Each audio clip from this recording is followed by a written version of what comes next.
Welcome to Cantina, Jargon.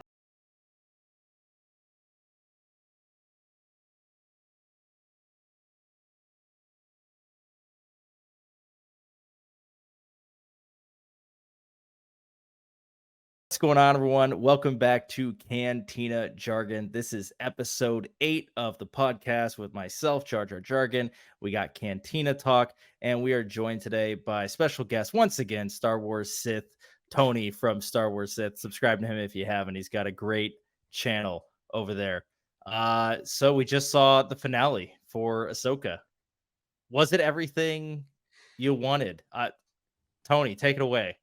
So, surprisingly, yes, I was very worried going into it because there was a lot of like loose ends that needed to be tied up, and like I knew it was gonna be a cliffhanger because clearly the good guys weren't gonna win, and like how episode 7 was, it just made me a little bit worried because it didn't answer a lot in 7. So I had a lot that I kind of wanted to see in 8, and it literally checked off every box, and I was happy and satisfied when it was done. So it was good for me.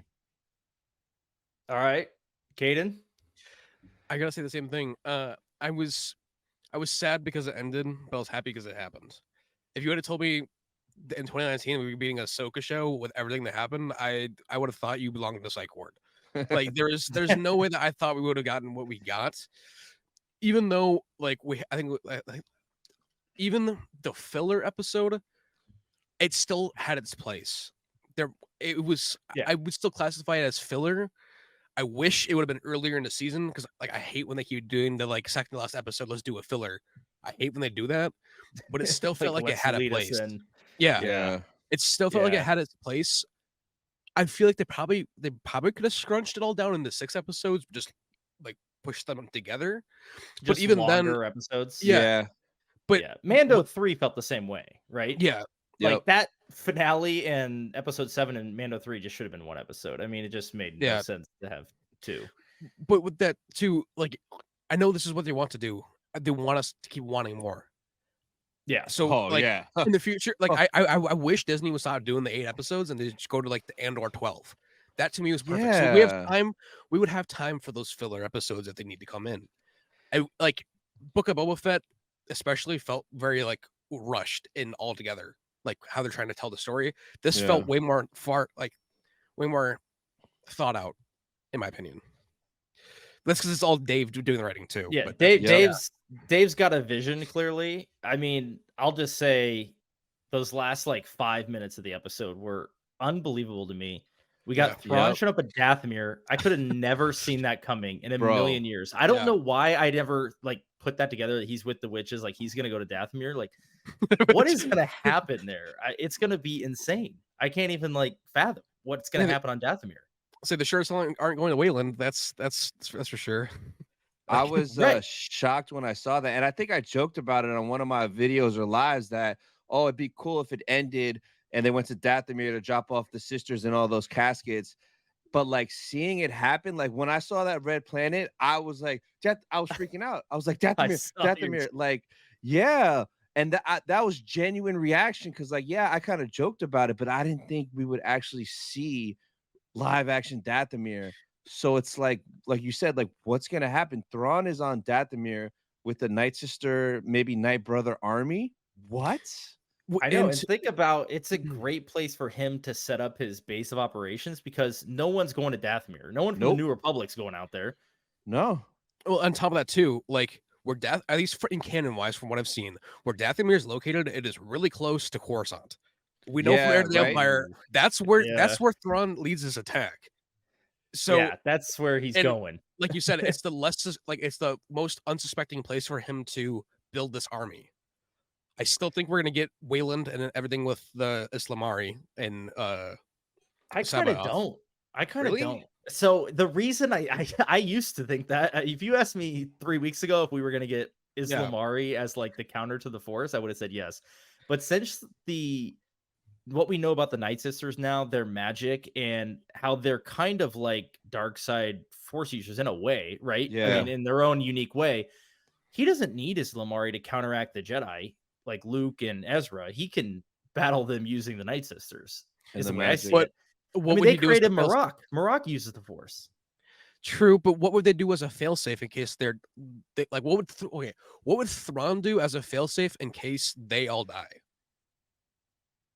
All like, you see how many they brought? Well, no. I'm talking about like the Great Mothers. Like what if it's like almost like a hive mind thing? If the Great Mothers die, like the ones that are supplying this power, it's all cut off.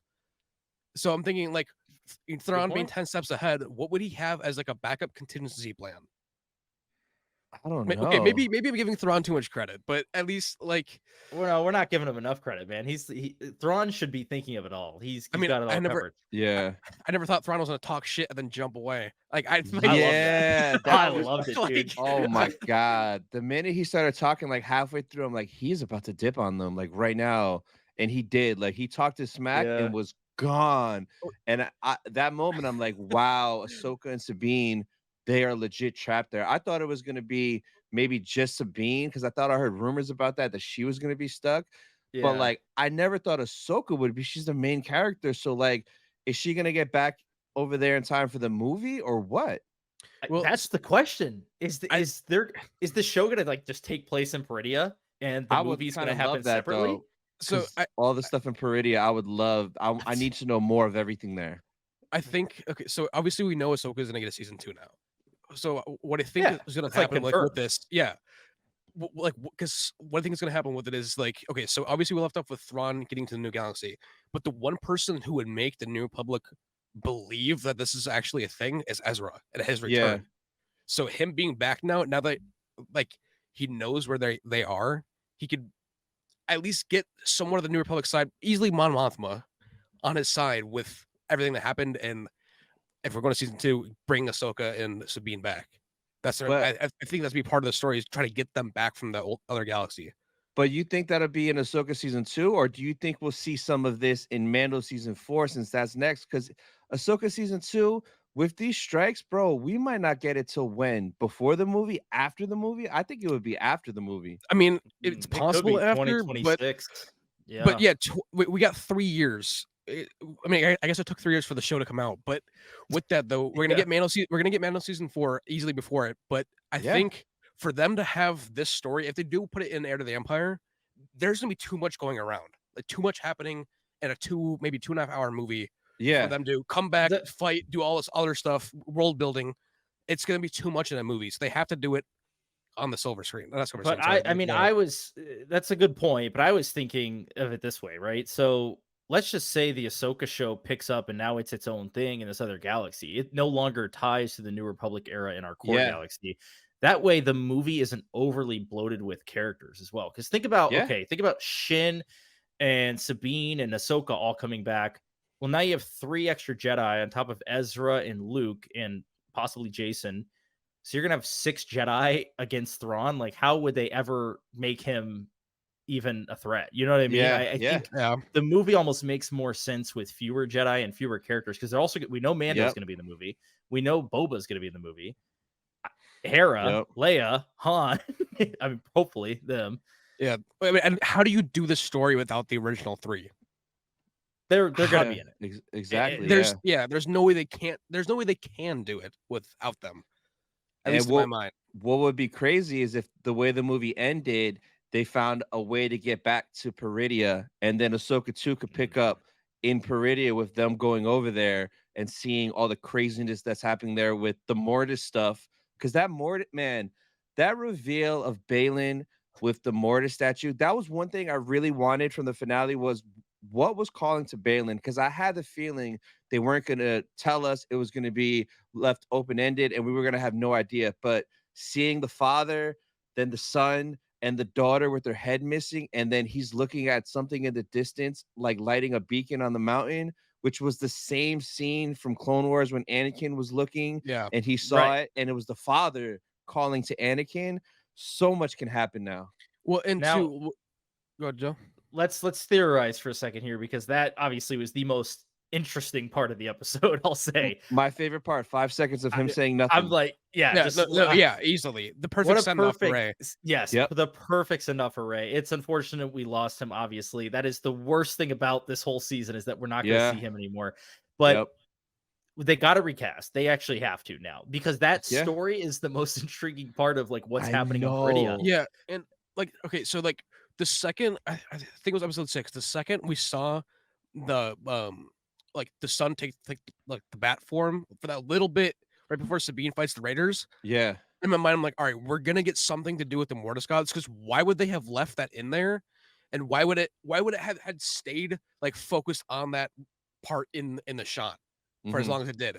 So when it did show up, I was like, okay, like I was blown away too. But the fact that the son and the father are there and the daughter is not, obviously we know Morai is there now too. But I was just like, all right, there, yep. And Ahsoka's the daughter technically now, because she brought her back to life. So like, is that beacon is that the father calling Baylan? Is the father Anakin, or is it like Abeloth, the crazy one there? Was she banished to mother? This planet? I think it's very the well mother. Yeah. I think it's Abeloth or the mother, whoever you want to call it. That would be Abeloth in the EU, obviously, but I think it is. I think whatever he thinks is out there is not what he is expecting. You know what I mean? It's going to be something bad, probably. Yeah, that's what I want so bad. And like, I saw somebody commented, I think either on TikTok or maybe one of my videos, but they said that what if that planet is the original Mortis planet, and the mother was just so crazy they banished her there, and then they left and found another planet to live on. So like, what if that is where the mother? Yeah, like locking her away in the galaxy on that that's on that planet. Yeah, that's her purgatory. Like she didn't say I mean, the way the Night Sisters were talking, like there's something there that they don't want to, that they don't want to deal with. It could be the mother, it could be Abeloth. I think that makes total sense. Or it's a portal to the world between worlds, which allows Sabine and Ahsoka to get back to the core galaxy. I think that's a possibility. There's something up with that planet, because there's so much like Force stuff there. There's the Mortis, there's the Night Sisters. On the Night Sisters temple, there was Zepho writing, talking about Kujit. So it's like all these different Force entities, like they're all different, but they're all linked to this one planet somehow. It's mind-boggling. This honestly could have been where like the Jedi originated from, like where where the triangles came from, like when they were searching out this new galaxy. Because obviously we saw that the Night Sisters were able to like harness the space whales before the Rakatan Empire. Yeah, that's what they said. And with that, Joe, I just sent you something in Discord. We could pull it up and talk about it too. Sure. I sent him this thing I saw from Dave Filoni's Twitter. That was from 2019 with Ahsoka and Sabine in like a snowy mountain area. Oh, because obviously where that fire was, at least in my opinion, it looked like it was on like a snowy mountain peak. Yep. So this could be part of season 2, like of the storyline, because obviously we're gonna be missing them for so long. We're gonna have to catch up with what they've been doing this entire time. Like what journeys, like it'd almost be like the Crosshair episode in Bad Batch season 2, where he's, I don't remember the name of the planet, but he's there. I seen that photo. Diamond Figs brought that up on the live, that Filoni, he sketched that after Rebels. Yeah. Cause dude, he's had it all planned out, man. All along. That's so crazy. I love it though. I mean, because after having no plan for the sequels, we got like the most planning it forever. I want to just steal his. I want to steal his book and just have an hour with his book. Just give me 1 hour. Bad. I'll sign whatever I need to sign. Just give me 1 hour to look at his book. Yep. I mean, this has got to be Ahsoka and Sabine like making the journey to that beacon. It has to be. Yeah. Well, okay, and the fact too, now we know that Force ghosts could travel through different galaxies. Yeah. So, like, and obviously the father and the daughter and the son were all there. And I've been saying this all along too. Ahsoka is technically now a Mortis god. Yep. At least in my mind, like the daughter transferred her like life essence into Ahsoka to save her on Mortis. Yeah. Sure. And the brother could be like, obviously he was upset that he killed his sister, but I think he almost resents her in that way of giving her life force to Ahsoka, and that's why she might be even like the statue might be even like cut in half. Is there? It's because he's so upset with her for that. Like obviously, that was definitely some like visual storytelling with the daughter's head being chopped off with the statue. Yeah. Well, when the Night Sisters, or sorry, the Great Mother said like it reeks of Jedi, I doubt they were talking about Sabine. I think they were talking about Baylan, especially Baylan with how powerful he is. Yeah. No, for sure. And that statue of the son of the brother, looked very Sam Witwer-ish too, man. I was just about to ask, do you think if we get the son, do we finally get Sam in live action? I mean, he easily.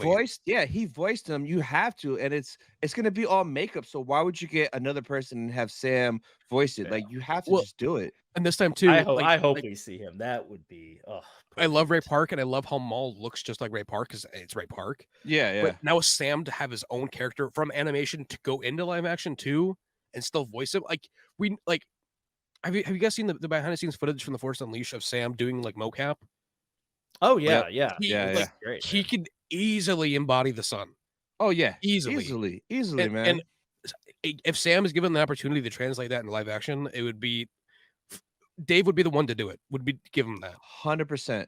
I would hope so. I would love to see that the son has been around this whole time, but maybe just banished to this other galaxy, and Anakin's the father, obviously, because he was supposed to take the father's place anyway during the Mortis arc. He just wasn't essentially ready to do it yet. So, we got Anakin the father, we got Ahsoka the daughter. I mean, does Baylan become the new son? That's the real question. I mean, just look at how he switched so quickly with Sabine and episode 6, or not 6, sorry, 7. Or Shin. Yeah. I say Sabine, Shin. Sorry. And with that too, like now that we know Force ghosts can go through galaxies, and it could be doing the duties of the father here now. We know he's able to be here. If this is like Tony said, like the original Mortis, like Peridia is the original Mortis. If that is the case, it would make perfect sense to how Anakin's supposed to be here and how he is here. I don't know. At least to me, anyway. I just want more Peridia so bad. Like, I would love for Dave to write a canon book about the origins of Peridia. Oh, yeah. Because I would read that so fast, bro. So fast. I'm really hoping that Timothy Zahn writes a book about Thrawn during the 10 years that they were stuck there. I mean, he would have found out so much. Like, in give us a new trilogy. And Timothy Zahn writes Thrawn like no one else, man. Timothy Zahn is Thrawn. Yeah, basically. When Ezra said that when they got there, Thrawn found this temple, he found the Night Mothers, and he woke them up. I was like, what? Like, this how would he know to like, how, like, what? And they just listened to him. Oh, what's up, blue guy? You want us to do magic? Like, how did that work? Yo, Space Elon Musk, we're gonna follow you. Like, like, hey, Thrawn probably knew a lot about Dathomir though, because he's him. He probably knows as much about the galaxy as he can. He probably knew a lot about Dathomir and the society, why it fell, everything like that. So I bet you he was able to convince them, like, look, we can save your planet still, blah, blah, something like that. I want to see it in a book, though. I think that that could have easily come from Morgan Elsbeth, too, because we know, like, obviously, Thrawn was gone before the events of the original trilogy. So Thrawn had to have Morgan working for him from the very beginning. Yep. She used to work for the Empire, though, so that makes sense. Yeah. So what I'm saying, I was like, that's how he could have learned stuff too, is from Morgan. And then when he went to Peridia and everything and talked to the Great Mothers, he'd be like, I have one of your ancestors like down the lineage that's working for me, and like that would explain how she was able to communicate with them back and forth as well. Yeah. But like you said, Joe, if they do that book, here's what, take the credit card just instantly, right away, right away. Like that's a pre-order. Yeah, that's most definitely, man. Yeah. That would be sick. I think I'm still a big. I'm just gonna campaign for it right now. I mean, I think Ahsoka season 2 takes place completely on Peridia. I think the New Republic story moves away, and I think it moves into the Thrawn campaign in the core galaxy, and we just leave it there. I'm thinking about Ahsoka, Sabine being stuck there even throughout the sequel trilogy events. In this other galaxy. I mean, why not? That explains them being away, and we can keep her alive. We can keep Ahsoka alive without Shin and Baylan maybe. I mean, and like you said, like the New Republic stuff should be wrapped up. Save that for Heir to the Empire. That's part of the story. Is everything with the New Republic. Yeah. So that will lead that way. Keep them there. Obviously, we know now too that like Ezra's in the new galaxy, or not in the new galaxy. Sorry, he's in our galaxy. So that gives him the opportunity to train Jason if it goes down that route too. Yeah, it makes sense for him to be there because of Jason, right? Like, who else is going to be Jason's like master? than Ezra. I still like. I gotta give credit because it's my theory. I gotta say, I still thought Jason might get dropped off to Luke, kind of like Grogu did. I kind of figured that's how it would go. Those 3PO rumors, yeah. I liked 3PO in Episode 7. The fact that he was speaking on behalf of Leia.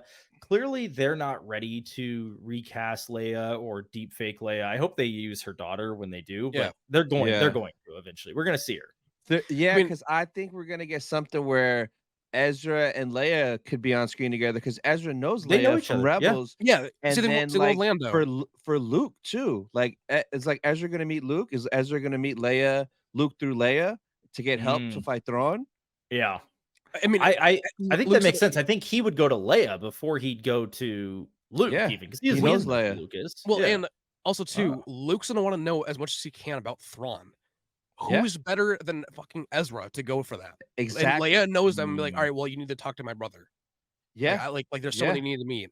And that's how that could work too. Because like, at least in my opinion, I feel like Luke would want to figure out everything he can for like of Thrawn. Yeah. And who is better than someone who's been with him for 10 years that has fought him multiple times before, who's defeated him now. I mean, you could say that hasn't defeated him twice. I'd say twice because he got onto the ship and still escaped. And he definitely didn't defeat him this time, but that didn't roll up to Dathomir with like 400 witches. I'm saying defeated it as in like Thrawn thought he was defeating them by leaving them in the previous galaxy. He didn't have any knowledge of Ezra being on board. I can't wait till he finds out Ezra's still in the core galaxy. He's gonna lose. Seeing his eye twitch. Yeah. Seeing like the chin and the eye twitch. I could tell like he's so sick of Ezra's shit. Like all this time, like Ezra and the Jedi and everything, like he's so sick of his plans going to shit because of them. The fact that Ezra was still able to sneak back on board. But what's Thrawn gonna think when he finds out Luke was the one who took down the Empire, and once he finds out Luke is the son of Anakin Skywalker, bro, he's gonna be terrified. Yeah, he's gonna be shook. He's gonna be visually shook. The way he was already shook when he just learned that Ahsoka was Anakin's Padawan, it was enough for me for him to. I can't wait to see it. I hope it's like Pelion explaining it or someone like that. Someone who's close to the Empire, being like, "All right, so what all happened?" Well, this one guy named Luke Skywalker took down both Death Stars, and he's just gonna be like, that moment's gonna be priceless, man. I cannot wait. Like, if Thrawn was on either one of the Death Stars, the original trilogy would not have happened. Right? So for Luke, battle. For Luke to destroy two of them, and I don't know, I feel like I don't want to keep going to Islamari, but that would be like Thrawn, like that's his last resort. Oh yeah, once he finds out about Luke, because he he would have to suspect that Luke is the most powerful Jedi he could possibly think of or encounter in the galaxy right now. Yeah, we know he knows about Wayland. We also know that he knows about I don't know why I can't think of the planet right now. Joe, help me out here. Tantus is Wayland. Merker's Merker. That's Because we know that he definitely knows of Merker because he had the planet in his office. Yes, he knows about the planet is displayed in his office. So I think the Islamari, they're canon because of Rebels. Yeah. So I think they could play a role. I just think that he's gonna lean on the Night Sisters for the most part. But man, I don't know. It's like him finding out about Luke is like the one thing I want to see more than anything right now. Yep. I want to know what he's gonna say when there's another Skywalker running around, because he knows about Anakin being Vader. Does he out Luke to the rest of the New Republic as Vader's son? I don't think the New Republic knows.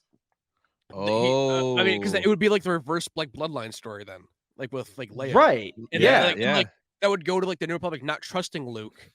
Oh, that'd be juicy. I would like to see all that. I mean, Thrawn's getting petty, dude. After those comments at the end of the, it's part of the story. So I mean, like it's yeah.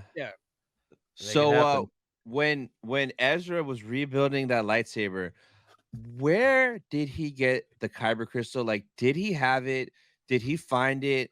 Or did Hu Yang have like a drawer full of like leftover kyber crystals from the younglings?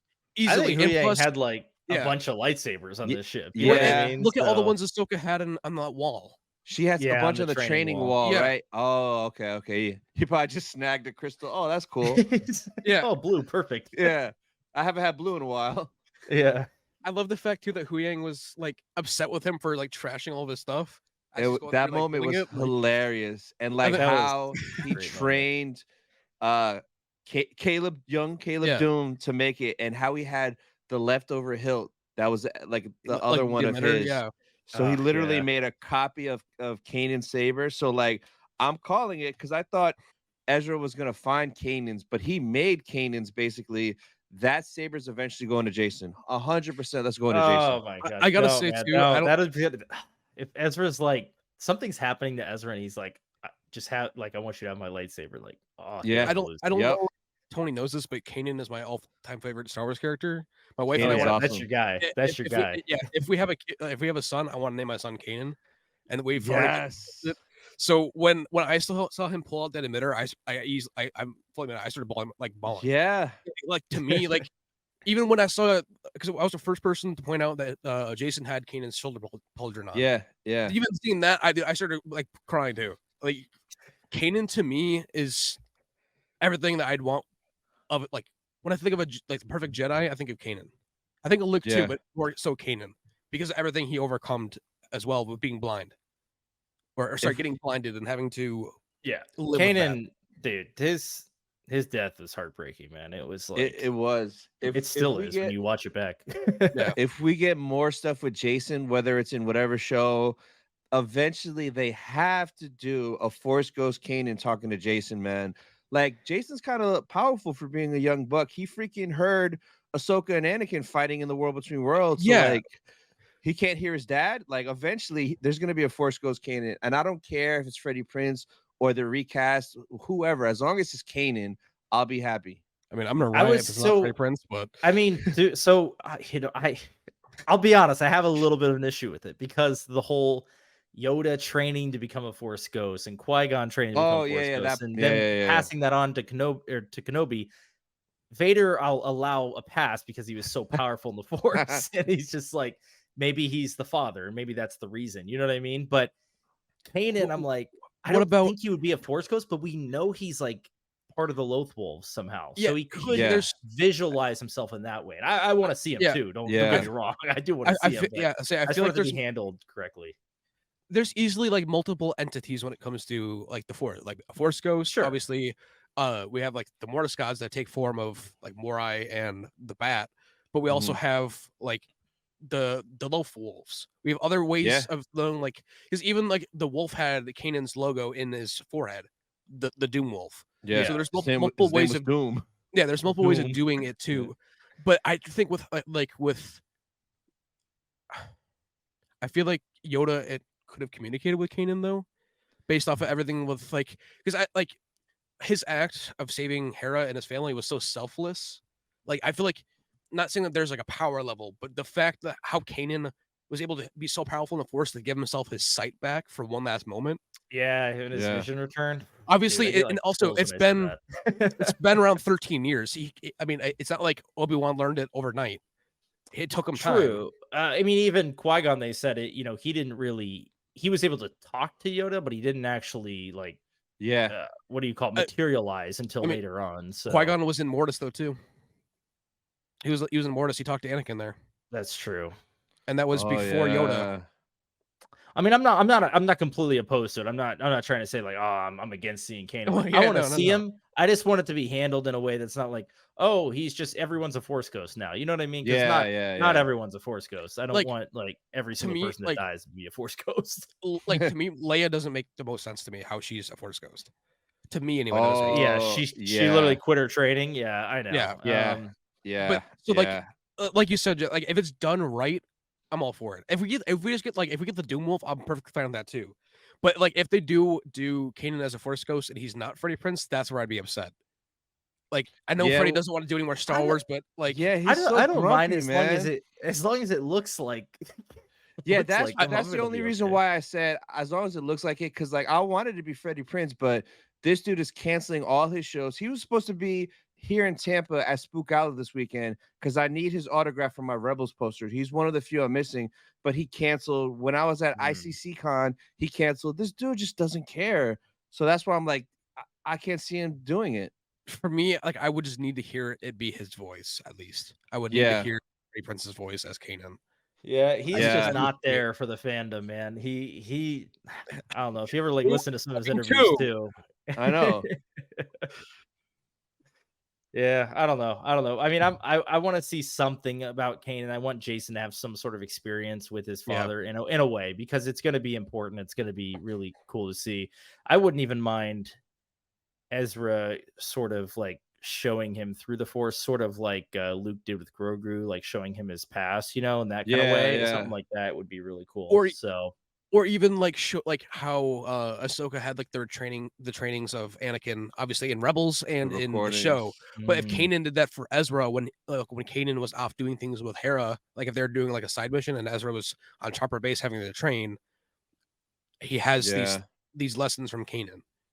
Oh yeah, I guess At least sure, anyway, that'd be cool. I mean, Rebels covered. There's a lot of time, you know, in Rebels, and a lot of stuff we didn't see, so they could fit in tons of stuff in there. And you could easily take the voice recordings of Kanan telling like Sabine like the forms, like the position like 1, 2. You could easily take that too. You wouldn't have to have Freddie come in and do it because it's already there. They already own that. If he doesn't want to, if he doesn't want to, but I don't know. Maybe they'll get him. Maybe they won't. I don't know. Do you guys think they changed the finale? Because, like, I don't think when they filmed it that all they had for Baylan was just that, and Shin was just holding up the saber. Like, I think there was more, and they had to cut it and change it because Rey passed away. Or do you think it was always going to be like that? There easily could have been. With Mando season 3, I could definitely tell that something was missing. With this, I feel like not so much, but because they could have they easily are setting it up for season 2.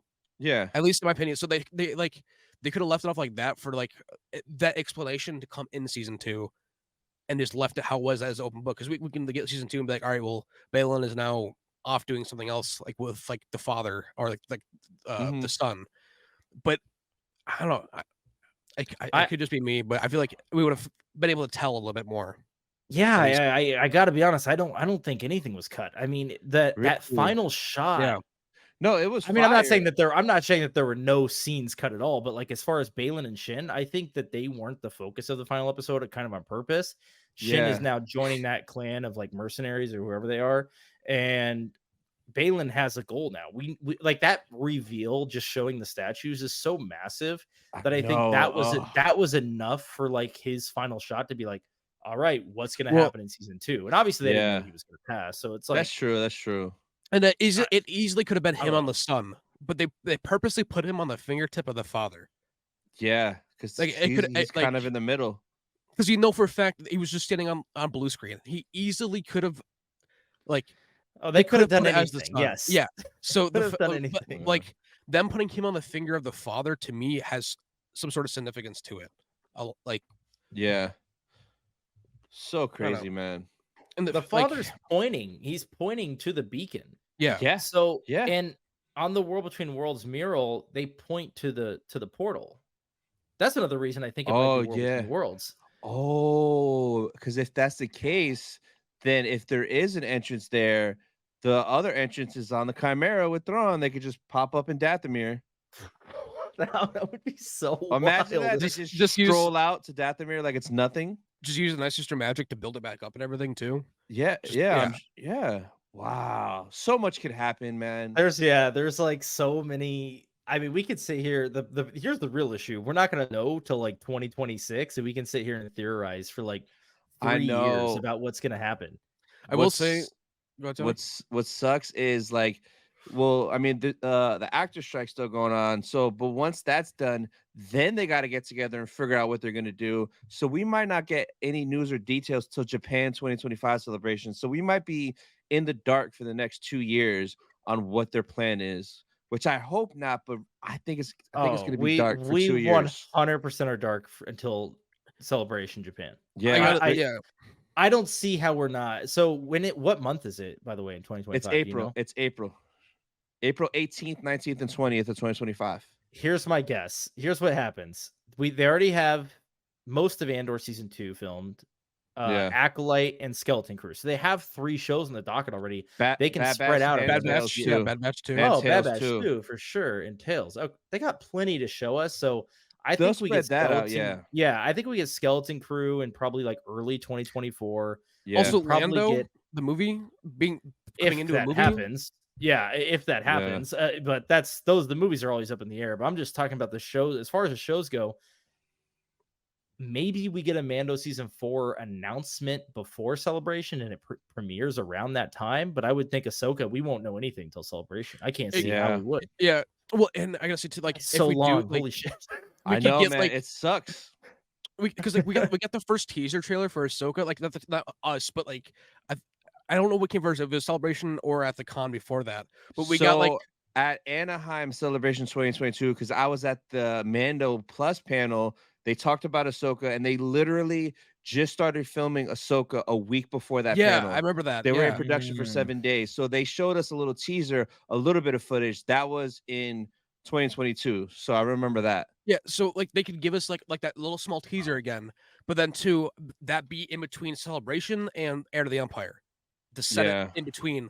But with that too, at least for me, my favorite part of Star Wars, I love the shows coming out and everything, is the darkness in between, because it's all the time to theorize.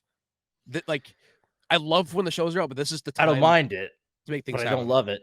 Yeah. Well, yeah, if I can have shows coming out every single week, I would love it too. Like, well, the thing that really sucks is they were supposed to be, because the strikes happened. They were supposed to be filming Mando season 4 starting in September, so we're already a whole month behind.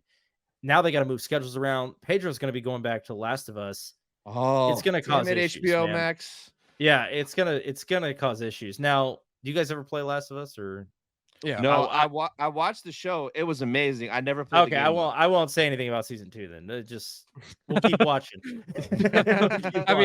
I'm just saying, like, they could do it to where like the second Pedro's done, like, boom, go back, like, go to like Disney, because obviously I mean, he's gonna have the helmet on most of the time anyway. I just hope we get at least a couple shots of him without the helmet, and he only needs to come back for a day or 2 to really film that stuff. Yeah, so, even like give him like a week at most, and they can just position all those scenes around to where they do them like boom, boom, boom, boom, boom, done. Just record them all. Yeah. Later.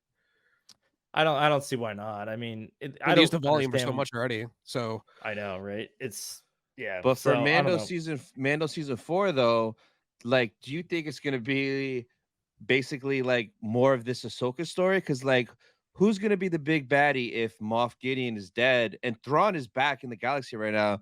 There has to be Thrawn tie-ins in there.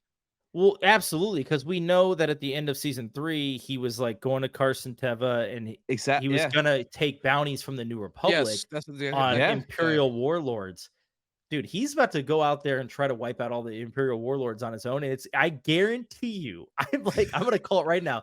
Season finale, season 4, it culminates with him learning about Thrawn, getting a bounty on Thrawn. Him and Boba, because he's going to ask Boba for help. Yeah. They go to find Thrawn, and they realize, like, this is way too much to handle. Like, we can't take this guy down. That's what I think is going to happen. That would be great. I was going to say, like, the last one he gets, like, for the ending is Pelion. And that's how it leads him to Thrawn. Sure. Pelion or Thrawn. You're right. Yeah. Someone connected to Thrawn, I think. Because like we don't need the big bad villain of Mando season 4, because obviously like they're gonna go back to the season 1 route where he's going on these bounties. Yeah. So with that, like you said, like running, like if they got Thrawn, like he's gonna need Boba, and that would be even more of a perfect ending than Pelion. Like I would say like Boba's confirmed, just so you know. Just so you guys know, like it's been leaked essentially. They rebuilt the Slave 1. Like, he will be in season 4. So for Mando season 4, though, I don't think it's gonna take to the finale for Thrawn. I think they'll sprinkle him in maybe mid-season, because I like maybe not showing him, but talking about how he's a threat because of like Pelion and all that. But I can already see an episode where Carson is going to Mando. Hey, we need your help. And they go meet up with Hera on the Ghost, with Zeb, and like I could already see little Jason running down, meeting Grogu, the 2 little Force sensitives on an episode. So I could see them tying that stuff in. And Ezra knows Yoda too. He talked to Yoda in the temple. Oh shoot! So imagine Ezra seeing Grogu like, "Are you Master Yoda's son?" or saying something slick like that. Yo, dude, he's like, "Oh, what is that? A baby Yoda?" Yeah, that would be like that would be the perfect way to like culminate the name drop too. Yeah, that would be like the perfect way. No, because I can see him saying that. Is that a baby Yoda? Like, because that's even what better, he would think. Zeb could be like, so what is that, a funny. baby Rancor? Like he said with Rook. Like, no, With that's Rook, like yeah. that's a baby Yoda. Yeah, man. So I think something like that will happen, like a random episode in the middle of Mando season to like set towards What's this. what's gonna be the middle of the season, episode 6 again, or what do you think? No, I think it's earlier because he's close with Teva, and Teva knows all about Thrawn now. He's pretty looped in on the whole situation, Yeah. so it should happen fairly early. It should, especially if he's taking the bounties from Teva. And I think we definitely get a lot of New Republic, and that means Hera and hopefully Zeb. We need more Zeb. Well, Zeb knows Carson too. That's how it all can tie. Like, how do you think Hera probably met Carson through Zeb? They're both at Delphi 100%. Imagine, bro. I would obviously Trapper Wolf's there too. So I would lose my mind if there's an episode of Mando, say like the 5th or 6th episode, and you see him flying. He's what, in the N1? You see him flying and pulling into Dathomir. What? Oh, I'd be like, all right, well, we need to go get the dark saber fixed real quick. Oh my God. Let's go back there and get it fixed real quick. That would be just wild. For some reason, he had a bounty and it led him to Dathomir, and maybe he finds Thrawn's base by accident on a bounty mission. Yeah. Or even wrong for him though. Like Thrawn needs to get some serious wins before the movie so that like people think like, okay, this guy is a serious threat. You know what I mean? So, I'm not saying Mando dies, but no. Like we're saying with these bounties, like what if, not saying like Talon Card's an Imperial warlord, but like on this, like Talon, he might have to go to Talon to get one of these pucks, for example, if Talon has them. I would love to see Talon Card. I mean, that guy is the information guy, right? If that's how you bring in Mara too. Such a good way to bring him in. He's got all the information on everyone, man. If you're tracking down Imperial warlords, the first person I would go to is Talon Card. Yeah, but I think the issue with Talon, like, trust me, I want to see Talon. I'm 100% in on that. But I think they're trying to use Boba as like, oh, he's the guy who knows everything about the underworld. You know what I mean? Because Boba's gonna be that guy. I think. Sure. I hope we get Talon also, but I wouldn't be surprised if Card was more of a player in Skeleton Crew, which we know literally nothing about. We have like 0 leaks about that show. Besides, so there was pirates. Well, there's that, but there was rumors that Ahsoka was making a cameo in Skeleton Crew, which now it's like she's stuck over there. But another rumor that I saw, and it kind of got debunked, but like, what if Skeleton Crew takes place in that different galaxy? And what if they're just a bunch of people from over there? How would the one guy from Mando though get there? But the one guy from Mando was in it, so it's kind of like it can't be that. So I guess maybe those rumors weren't true unless Skeleton Crew takes place before Ahsoka. Who knows? That would just make things confusing, though. I feel like you would have to be in Ahsoka the Grey then to even make it make sense. I doubt Ahsoka's in it, and the reason is because they shot at the same time. I could easily see that just being crew getting confused on who's in what. You know what I mean? Rumors. Like they shot side by side for a decent portion of it, a couple months. The other Tony, Tony De La Rosa, and both me and Joe's comments all the time. They film right by his house. He knows when they're filming. Like he's been there and he's like informed me like when they're filming and like how they film their stuff at the Manhattan Beach. Like that's crazy. So like, if anyone would know something about that, it would probably be Tony. Yeah, and he watches these, so he's gonna let us know too. So well, Tony, let us know in the comments for sure. That's dude, Skeleton Crew is like the most interesting like question mark that we have right now. Like no one knows anything about this show besides these kids are getting lost in space. I don't think they're getting lost in the other. How would they make it from one galaxy to the other without the Purgle or some sort of super? But what if like they just live in that other galaxy? That's just their home. But that just completely messes up the story of Vane, the pirate. It makes no sense. We know he's in the trailer. Can we talk about the leaked trailer real quick, Joe? Because from what I remember, there was like almost like a car driving on the road almost. From what I saw in part of the trailer. So that's what I'm saying. Like part of it could be in a different. I don't know. The thing is too. I don't know. I don't know how long this is set up. I looked up Skeleton Crew the other day on a watch party, and Jude Law is literally just listed as a Force user. Like that's all we know about him. Yeah. So like. Yeah.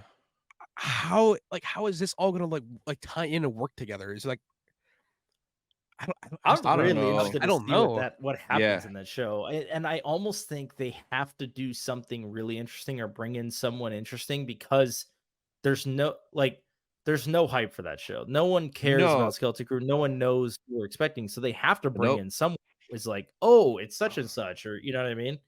But the timeline is in the Mandoverse, though, right? They confirmed it's in the Mandoverse era. It absolutely is. It takes place congruently. Yeah, with everything. I have a question. It's pertaining to Acolyte, but I'm more confused. Like, I was Acolyte looks so good, bro. When did Daphne King, aka Laura from Logan, when did she get added to the cast list? From the beginning, bro. She's always been there.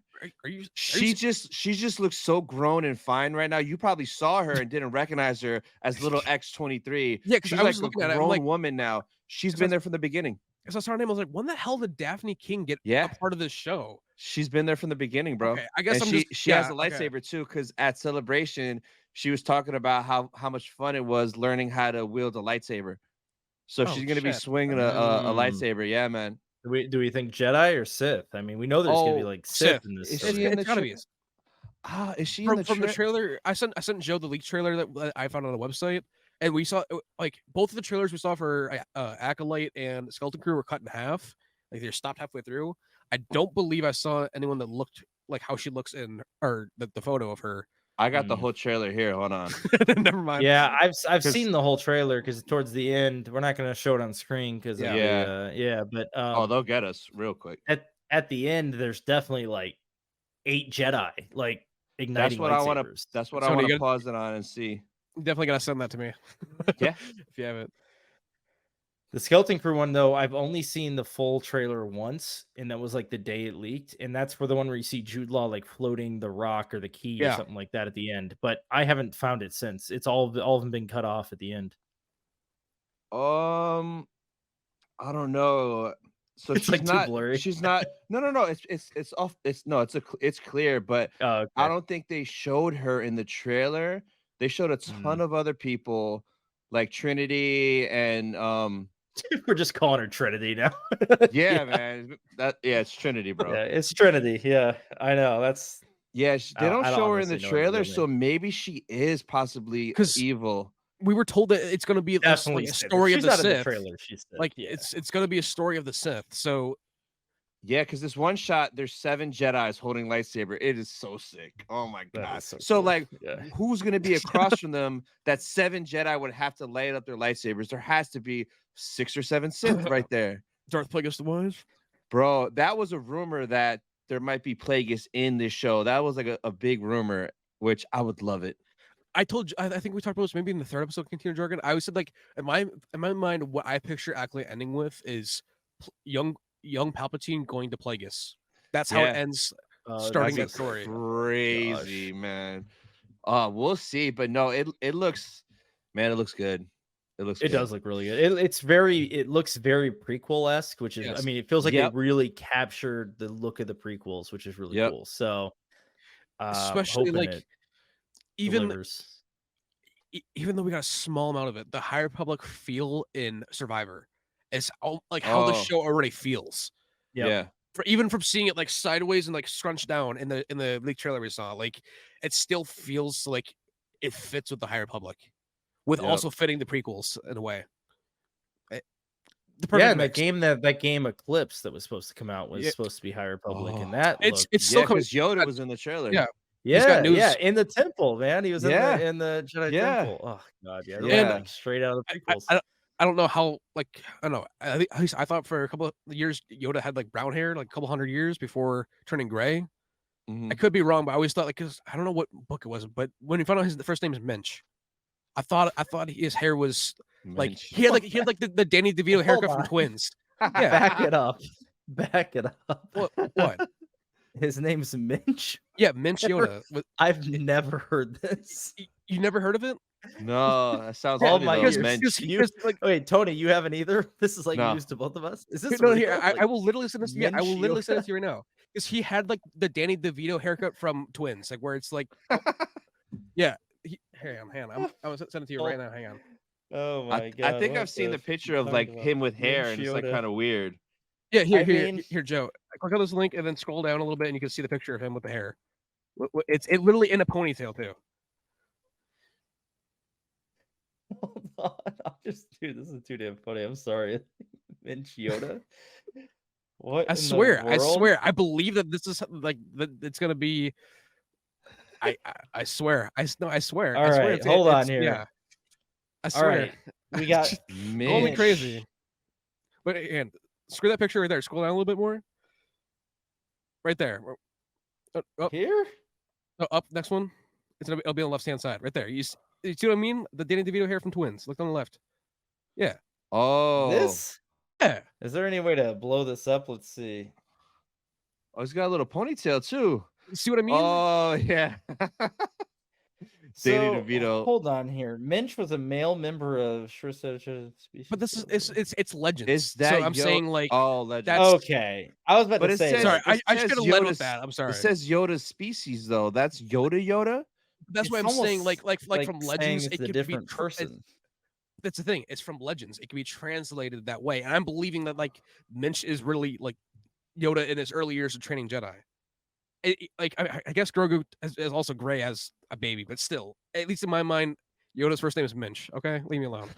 not in canon, at least. I don't know. I hadn't known that one. I'll be honest. What if Minch is Baby Yoda's real dad? Confirmed. It's Minch and Gabble. It's Minch. Just a second, Yaddle. Oh Minch man, and Grogu. Yeah. Hey, we don't know anything about. I had never heard Minch before. This is news to me, but it also seems like it's not quite what we thought it might be. So. The last time I looked at that was a couple of years ago, so I was kind of just basing off of memory. But still, I mean, Legends is wild. Let's be honest. Legends goes off the rails a lot, so I wouldn't be surprised if that got said at some point in Legends. But I introduced you to Mr. Bones too, so yeah, Mr. Bones. That's right. That's what I think that was last time. Yeah, Mr. Bones. Tony, you know what Mr. Bones? No, what's Mr. Bones? The Joe, you want to pull it up real quick? I'll send it to you again. Yeah, I got it here. Hold on, Mr. Bones. This is also Legends, I think, right? Oh no, this is canon. Mr. Bones. Canon. Mr. Bones is canon. Hold on. Here we go. He's like a battle droid. Modified. Yeah, but he's like almost like a serial killer as like a battle. He's got a murderous personality. Bro, he looks dope. Yeah, that's Mr. Bones. It kind of reminds me of that episode of Clone Wars, that one planet with that little kid that had all the battle droids all customized and like bringing him food and like fanning him and stuff. Bones, that's pretty sick, bro. Like bring him in live action. Yeah, he's got a whole story, man. A whole like, wait, is this like New Republic era? He was into the New Republic, man. He was around during the original trilogy, I believe. He was. Is that Thrawn's new right hand man, Mr. Bones on Dathomir? That's the new Rook. That's some of the new Rook. Yeah, Mission to Kashyyyk. Damn, wow, there's a lot here, and it's all canon. So. That's pretty crazy. This is more likely than Minch, right? Here's Mr. Bones, man. Here's his layout. Wow, that paint job is crazy. It's like a Darth Maul. Yeah, for sure. That's pretty sick. That's cool. Mr. Bones. Now you know. Now you know about Mr. Bones. Mr. Bones. We can start. Let the Mr. Bones theories start, man. Let him go crazy. Oh man. Trained by Darth Maul.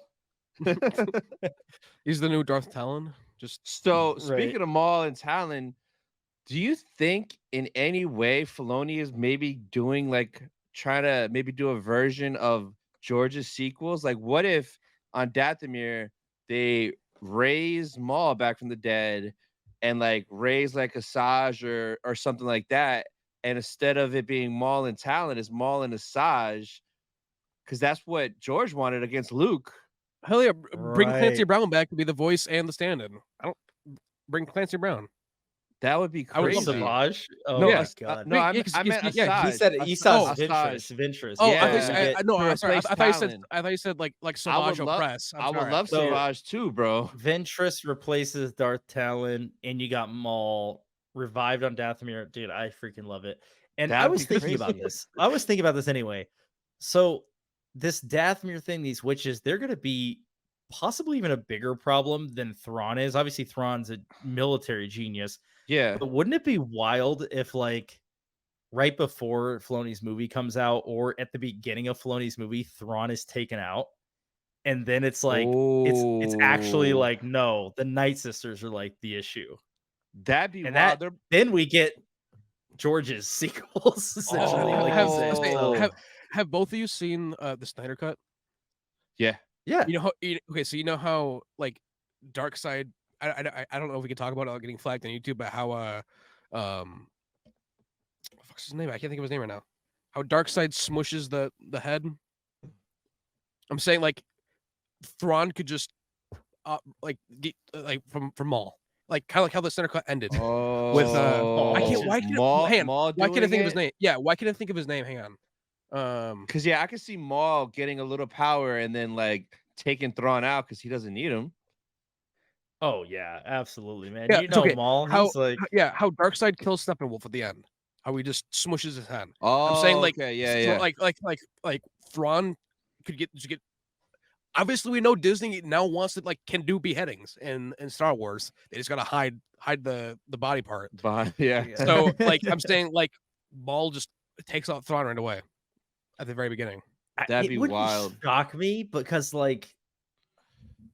but then they couldn't really. It's almost like they're trying to build up Thrawn almost too much. Like, oh, Thrawn's gonna be this big bad. Thrawn's gonna be this big. So if we don't see Thrawn do some seriously menacing stuff in like Mando 4 or Ahsoka season 2 or something, then I could easily see him being taken out and replaced with the Night Sisters or I don't know. Darth Maul or Ventress. But my god, that would be nuts. But how would they promote that movie though? Like a trailer if they killed Thrawn, unless they just show all of Thrawn's scenes, and that's when we go in real blind.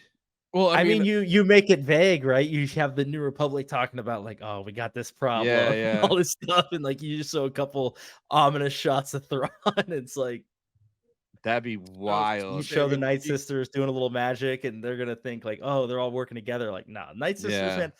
I don't understand in the first place why they're working with the Empire at all. I don't get it. I think. Well, they just needed to get back over there, but now that they're there, why would they still listen to Thrawn? Like, what can Thrawn do to those three witches? Like, nothing. Exactly. That's what I'm saying. Like, it makes no sense to me why they would continue working with him. Unless Thrawn is just dropping them off and dipping real quick because he knows that he can't mess with them. Yeah. I mean, we could just get like Thrawn could die, and Tony knows Thrawn could come in, and I would be equally as bad too. Oh my god, Thrawning! Oh my god, like if Thrawn were to just drop off the Night Sisters and just be like, "All right, see you, have fun," where else would he go? I mean, that could lead into like okay, it's like Baylan, Tantus. I was just gonna say that, but I was gonna say, what if it goes like your route with what you had in mind for who is there? I don't know if you've talked about it or not publicly, but in your story, who would be there? I still like this idea, and I'll throw it out there right now to Tony. I don't know if he's heard it. I think he's gonna love it. I think he's gonna love it. So I don't know if he's heard this one, but in the original Thrawn trilogy, right there, he went to Tantus, and that's where he found Joruus C'baoth, who was a clone of a Clone Wars era Jedi who actually died, right? Yeah. Who's a significant Clone Wars era Jedi that died that we know of? Mace Windu. If we get a cloned Windu in Tantus to replace Joruus, I am all for it. It loops in Boba's story really well. Even Luke's story really well. That would be why. If you see in Joe's trailer, you could if you look at, you could see it's Mace Windu in his trailer when it shows Joruus. That's Mace Windu. Floating, I'm the way I've written it out is to be Mace Windu instead, because I wanted to tie to the prequels too. Whereas originally when it was written, the prequels weren't even out yet. So that's why I think it makes even more sense for Joruus to be Mace Windu, and that's Sam Jackson wants to come back too. He talked about Bryce. He wants to come back. Yeah, and he could play an old, decrepit, like crazy Mace. Yeah, I would say give us give us Mr. Glass, Sam Jackson, basically. But with the beard, like the Secret Wars beard. or not Secret, Secret Invasion. Secret Invasion. Yeah, Secret Invasion. I think that's the way to do. If they're gonna do the Jorah Sabath story, make it Windu, because he has so many ties to these characters now. Yeah, Skywalker. He's gonna have duties. I mean, because the clones have the memories of their hosts. They just obviously it's just a little different because they can't really control everything from the past, and they go a little crazy thinking about this stuff. Is what happened. Perfect example. Everything was Starkiller for the Force Unleashed 2. How he remembers certain things, certain aspects, but not the full. Yeah. And that would also work with too. How what the fuck was I going to say? Oh yeah, how Mace has always been teetering with the dark side. Right. Yeah. Like we know Jorah was he's a fallen Jedi, essentially, like a fallen Jedi general. So Mace is already on the teetering edge. So it's not out of the realm of possibility, at least in my mind. I think it's the way. I don't know if they're gonna go that route, but now it's like the possibilities are so endless now because we have Dathomir, because we have these witches. Like we could see a reanimated Maul. I don't think it's out of the question at all. No. If Thrawn goes his own way and doesn't die to these witches, or they don't turn on him or whatever, then he's gonna have to get some help somewhere. I think he goes to Tantus. That's where the cloning facility is. We already saw it in Bad Batch. Like it exists. Yeah. So we know it's canon too. And we already know too they're messing with the Zilla Beast armor and trying to manipulate species together. So I mean, we might even see Danny Trejo riding Rancors on Dathomir still. We don't like anything is possible at this point. Like Danny Trejo could just be chilling there with a bunch of Rancors. Anything is possible. I will say that much. It's wild. So, like, just like picture like that you get the Dathomir and Danny Trejo's just chilling there, like Thrawn and everyone like, starting there unloading the Night Sisters. And Danny Trejo's is like, "Oh, you guys are back," because they said that they used the Night Sisters used to ride Rancors. Yeah, that's what he said in Book of Boba, right? Yeah, the Witches of Dathomir. I don't know if he said the Night Sisters or the Witches of Dathomir. I think he said the Witches of Dathomir. Yeah, he did. Yeah, which is crazy. So here you go. So here's the this is Tantus. Obviously, we just redid the one from Bad Batch, but right here, look at his hand. Like that's your mace. That's your mace window. Yeah, that'd be sick, man. Yeah, that's the. I like how I'm breaking down Joe's trailer. Like I'm just like it's like already when I watched it, I was doing like a trailer breakdown in my mind when I was watching it for the first time. Yeah. But that's so awesome. That's kind of the because I would like to make a few changes. I mean, this story came out in like 1991. Like the Clone Wars weren't even written. Like no one knew what it was. So like when they explain like how cloning works, they're like it's a little off in the book, but it's I think it could be updated a little bit. Is all I'm saying. And maybe that's what Filoni's doing. Maybe he's literally just taking the story and updating it. We don't really know. I mean, we have no idea. I mean, the fact that George had approved Dave to do a Vong storyline in Clone Wars as well means that like he's already trying to adapt these stories and make them fit. 100%. The wild thing is he could be adapting Abeloth and the Thrawn campaign at the same time, which are two different legend stories in two different time periods, but he could be like adapting them both side by side, which would be so sick. He could even do like part of the bloodline with Leia and her being exposed too. Like if Luke gets exposed, Leia gets exposed. They're siblings, right? And Vader's there, yeah. I mean, we know Dave's not stranger to retconning books, so he does not care. No, he does not care. If he retconned Bloodlines, I to see that on screen, I wouldn't be mad at all. That would be awesome to see Thrawn outing them as Vader's children. Holy shit! Joe, correct me if I'm wrong. And I don't know if I've found the book yet, but the New Republic doesn't trust Luke. Yeah, like they butt heads, and that's why Luke goes and creates his own order. So that is in Vector Prime, which is the first book in the NJO. So basically, they're like, that's when the Vong come. And he's like, I can help, do this, but I want to do it like my way. And they're like, no, like we've had enough of your like intervening with things. Like we're gonna do this like our way using our military. And he's like, all right, it's time to start a new Jedi Order. So he goes off and like creates it with Anakin, Solo, and Jason and Jaina. So and Mara, obviously. So he does his own thing. That happens a lot later. I I would love to see it happen because of the Vader reveal. So like, Thrawn outs him. Now the New Republic's like, should we really trust Luke? Like, you know what I mean? Yeah. And they want to do it their own way, but probably to their own detriment. And then maybe Luke saves them. I highly doubt they would go the route of Dark Empire. But if like they better not. Like I'm saying as in like they could think like, okay, like what's stopping Luke from? He's the most powerful being in the galaxy now. What's stopping him from trying to take control? I'm not saying that's Luke's story, but I'm saying like they could take elements of that and be like, okay, well, what's like for us just trusting him? What's stopping him from walking in and just taking over? All right, I'm gonna say one thing real quick about that because I think Dark Empire is probably one of the worst legend stories. We already got Palpatine revived. I don't want to see that again. But the other issue with the whole thing is that Luke basically this is the one chance to get Luke right. They got him wrong already in Last Jedi. This is the one chance to get him right. They can't fuck this up. They cannot. They cannot do it. So they did it right Dave with knows that. And Dave knows that he's not going to have Luke turning to the dark side or being like this powerful, zealous like Jedi. That's not Luke, man. He knows it. It's not Luke. There's no freaking way that they screw this up this time. This is the one chance to give Luke a movie and do it right. This is it. This is the last time. I mean, we're not getting more stories in this era after that. I don't think. I'm just saying, like, I'm not as in like that's how that would go. I'm saying like a Senator Ziono, for example, could bring up those points. Be like, so what's stopping him from turning to the dark side? Obviously, we know he's a dickhead.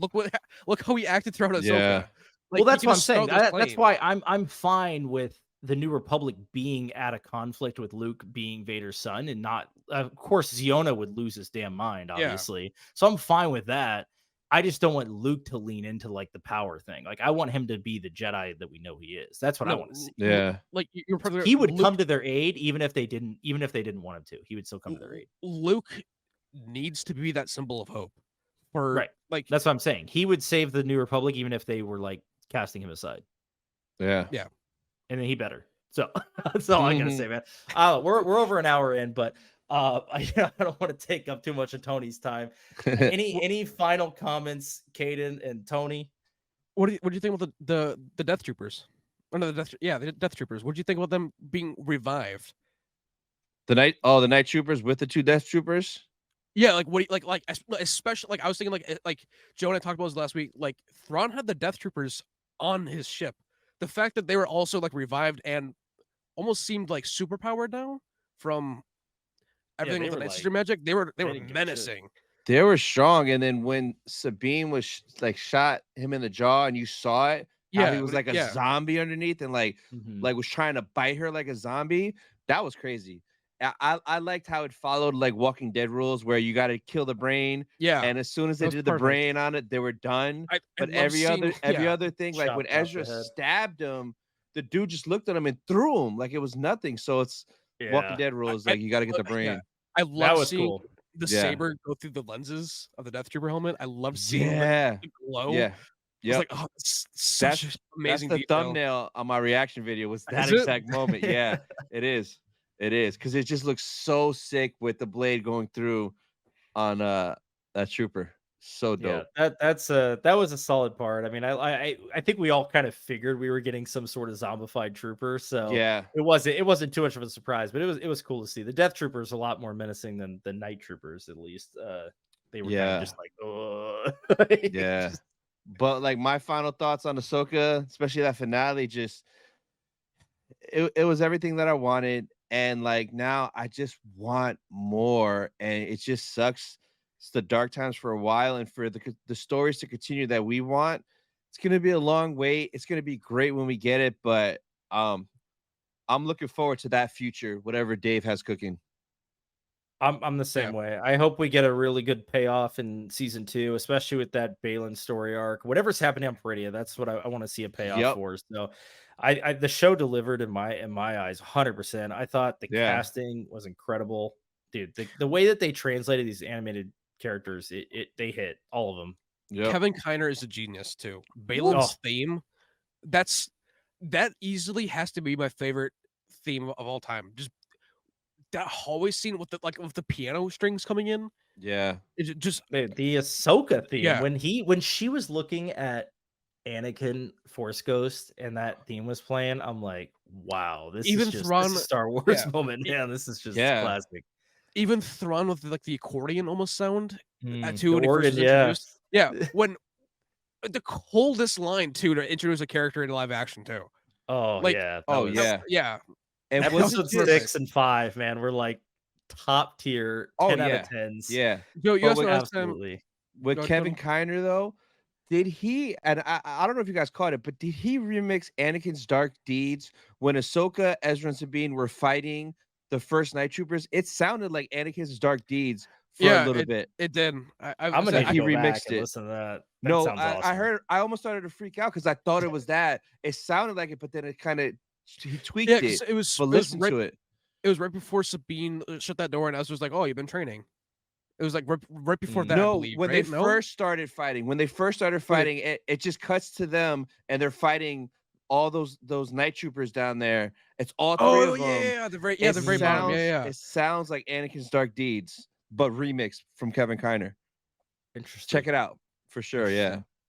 Oh yeah, I'm gonna have to check that out for sure. That sounds right up my alley. I love listening to like the little dude. They did so much with that. So yeah. The fact that Kevin Kiner made all of these too from Clone Wars and Rebels, since he made all of these, he's been like Dave. He's been here since the start, and he's just evolving all of these things that he's used in the past. Yep. I hope he scores the movie. I've loved what Ludwig did, but I hope he scores the movie. I think he was a lot. It sounded like Star Wars. It was. You know what had a terrible score was Kenobi, and this just blew that up. Oh, how did they put all the? Was it like 6 or 7 in the trailer, but not use any of them? Yeah, like, Duel of the Fates was in the trailer, and they never freaking. Oh my god! How do you? Put they that wouldn't in the even trailer? play Vader's theme. He's like walking through a town, like snapping people's necks, and they're not going to play like Vader's theme. Like, get out of here! What is this? Like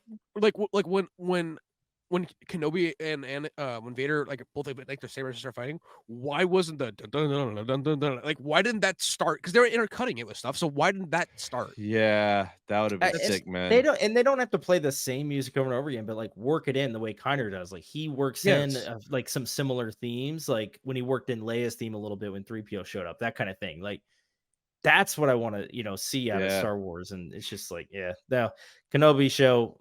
All day, I'll crap on that show all day, but that's okay. So, but you know what it is. All right. So, I think we're good, guys, though. But hey, everyone, thanks for watching. Star Wars Sith, Tony, thanks for joining us again, dude. Yes, and thanks for everyone. Everyone go over there and subscribe. I know you're getting close to 4,000, right? That's the next goal. Yeah, a little over 100 away, like 104 more away. You'll get there very soon. So Joe just hit 1K too. So yeah, finally. Joe. Yeah, thanks, man. Feels good. So it's a good first milestone. Yeah. But Joe, we'll keep chugging along. So before we end, do you want to announce what we decided we're gonna do? Absolutely. So we are gonna continue Cantina Jargon. We're probably gonna do it on a bi-weekly basis.